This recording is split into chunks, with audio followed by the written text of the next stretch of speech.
Now and then, let's talk about how you can take control of your mind and reprogram yourself for success. The beliefs and behaviors you were programmed with as a child weren't your choice, but addressing and changing them as an adult is entirely up to you.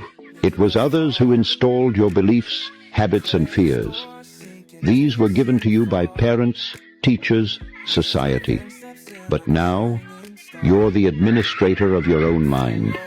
Those old programs might be running in the background, influencing your thoughts and actions.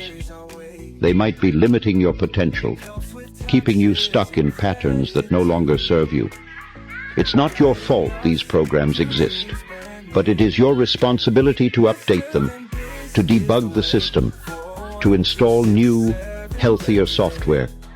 You have the power to rewrite your mental code. You can't change your past, but you can change how it affects your present and future. The choice to heal, to grow, to reprogram, that's all yours. You see, the idea that we're running old programs is powerful, but the key takeaway is that you're the administrator.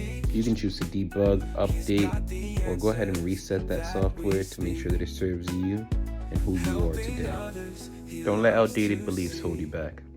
You've got the power to rewrite your own story.